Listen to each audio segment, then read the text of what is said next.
Assalamualaikum semua murid. Kita sambung pelajaran matematik hari ini. Untuk hari ini, kemahiran yang kamu akan belajar adalah darab massa. Jom kita lihat bentuk-bentuk soalan darab massa.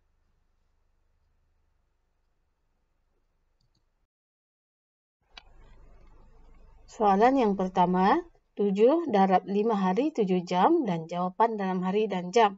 Baiklah, untuk operasi darab massa, kita susun soalan dalam bentuk lazim seperti ditunjukkan dalam skrin. Letakkan 5 dan 7 di bahagian atas. Sebelum itu, labelkan dahulu hari dan jam. Kemudian darabkan dengan 7. Selepas itu, kita mula mendarab dari ruangan jam. 7 darab 7 jawapannya 49. 7 darab 5 jawapannya 35. Baiklah, perhatikan bahagian jam. 24 jam bersamaan dengan 1 hari. 48 jam pula bersamaan dengan 2 hari. 49 ini sudah lebih daripada 48 jam. Jadi kita tolakkan dengan 48. Kemudian 48 jam tadi ditukar kepada hari bersamaan dengan 2 hari. Jadi 2 hari itu tambahkan dengan 35. Kemudian kita tolakkan 49 dengan 48. Kamu dapat bakinya 1. 35 pula ditambahkan dengan 2 tadi dan jawapannya 37. Jadi, jawapan kepada soalan ini ialah 37 hari 1 jam.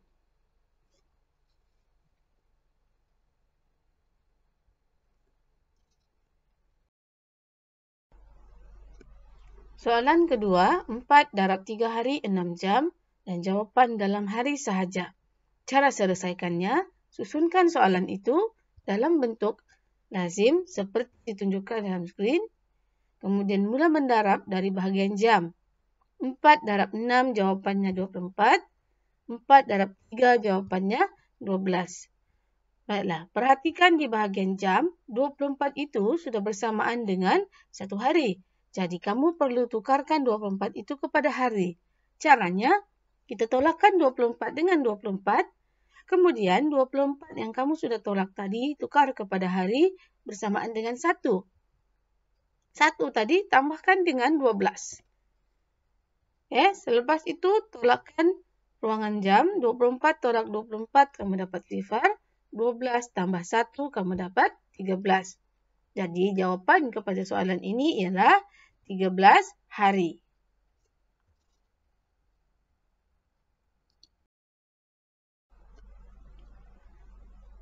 Soalan ketiga, 7 darab 4 minggu 2 hari dan jawapan dalam hari sahaja.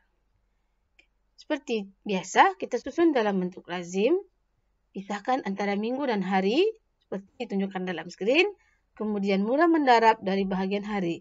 7 darab 2 jawapannya 14. 7 darab 4 jawapannya 28. Sekarang kita mau tukar minggu itu kepada hari. Tukarkan 28 minggu kepada hari seperti berikut.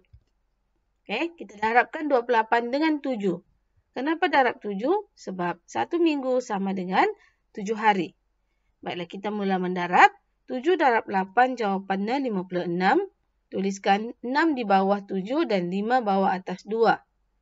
7 darab 2 jawapannya 14. Tambahkan dengan 5, kamu dapat 19. Langkah seterusnya, 196 hari tadi tambahkan dengan 14 untuk mendapat jawapan akhir. Seperti ditunjukkan dalam skrin. Buat penambahan seperti biasa dan kamu akan dapat jawapannya adalah 210 hari.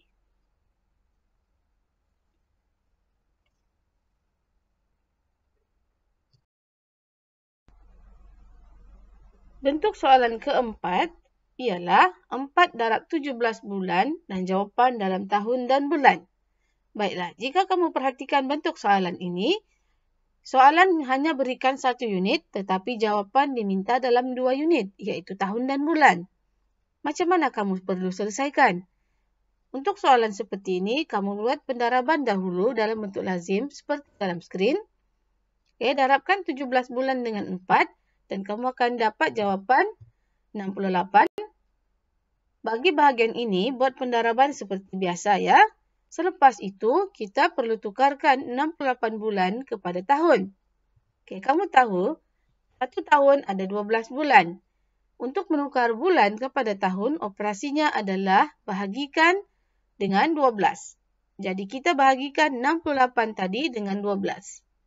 Okay, menggunakan sifir 12. 68 bahagi dengan 12, jawapannya ialah 5. Dan kamu dapat 60. Kemudian kita tolakkan 68 tolak 60, kamu dapat bahaginya 8. Okay, jadi 5 itu adalah 5 tahun, manakala 8 itu ialah 8 bulan. Jadi jawapan kepada soalan ini ialah 5 tahun 8 bulan.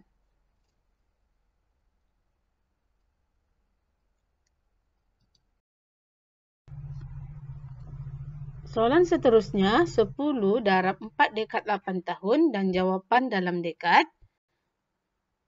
Untuk selesaikan soalan ini, kita susun dalam bentuk lazim seperti dalam skrin. Dan lakukan pendaraban bermula dari bahagian tahun. 10 darab 8, kamu dapat 80. 10 darab 4, kamu dapat 40. Baiklah. 10 tahun bersamaan dengan 1 dekad. Jadi, 80 tahun itu bersamaan dengan 8 dekad. Oleh itu, untuk 80, kita perlu tukar kepada dekad.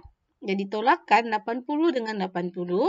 Selepas itu, 80 tahun tadi tukar kepada dekad yang bersamaan dengan 8 dekad. Jadi, tambahkan 8 dengan 40. Kemudian, kita tolak bahagian tahun.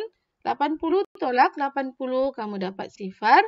40 tambah 8, kamu dapat 48. Jadi, jawapan kepada soalan ini ialah 48 dekad.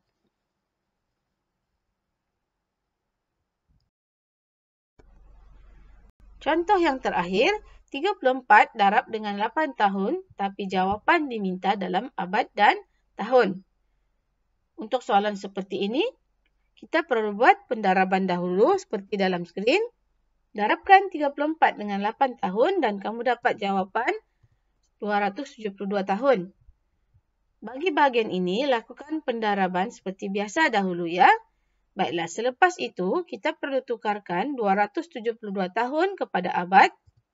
Dan kamu tahu, 1 abad bersamaan dengan 100 tahun. Untuk menukar tahun kepada abad, operasinya ialah bahagi dengan 100. Jadi, kita buat operasi bahagi dalam bentuk lazim. 272 bahagi dengan 100. 272 bagi 100, kamu dapat 2. Dan di bawah ini 200. Selepas itu kita tolak dan bahaginya 72. 2 itu adalah 2 abad dan 72 itu adalah tahun. Jadi, jawapan kepada soalan ini ialah 2 abad 72 tahun. Baiklah murid-murid, itu saja contoh untuk hari ini. Cikgu harap kamu faham penerangan cikgu. Selamat belajar. Assalamualaikum.